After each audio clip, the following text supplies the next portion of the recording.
Laden is public enemy #1. He is killed in a firefight not far from the capital of Pakistan. Right, in the town of Abbottabad. This is not in a cave in the mountain regions. This is a city in Pakistan. The operation, according to President Obama, began last August when they had leave. They was in a compound. They've been watching this compound since then. The President said today he ordered U.S. forces, Joint Special Operations Command forces, into Pakistan, and they engaged in a firefight and killed bin Laden. This was not far from the Pakistan capital.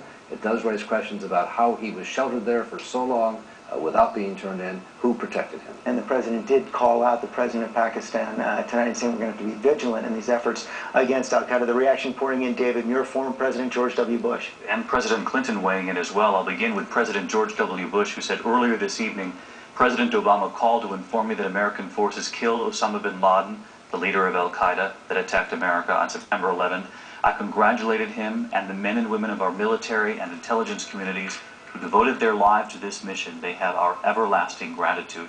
He goes on to continue his statement, and I can add a few words from President Clinton as well, who said, I congratulate the President, the National Security Team, and members of our armed forces on bringing Osama bin Laden to justice after more than a decade of murderous al-Qaeda attacks. Both President Clinton and President George W. Bush know all too well how difficult this was to find, capture, and kill Osama bin Laden. And Christian Amanpour is right next to you. This is going to send shockwaves through the Arab world.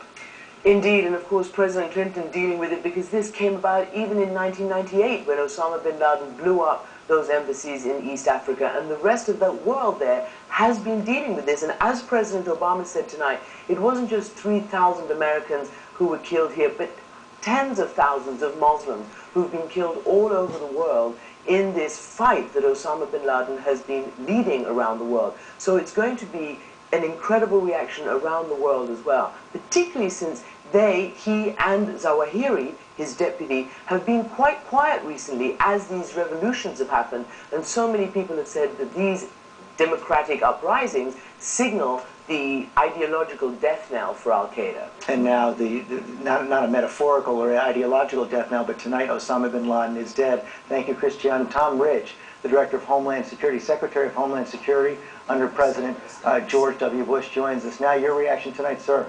Well, George, my first reaction was, frankly, the Gold Star mothers who've lost sons and daughters in the fight against terrorism, and the families who lost loved ones on 9/11. It brings some closure to a painful chapter in their lives and some closure to a painful chapter in the history of the United States of America. President Bush committed to bringing him to justice.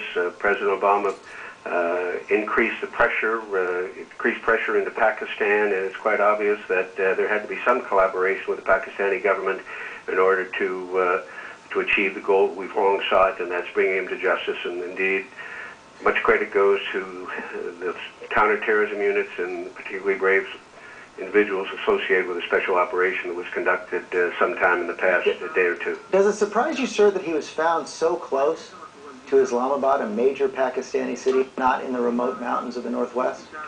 Well, you know, I think at a night when we do want to commend the Pakistani government, there's always been some concern among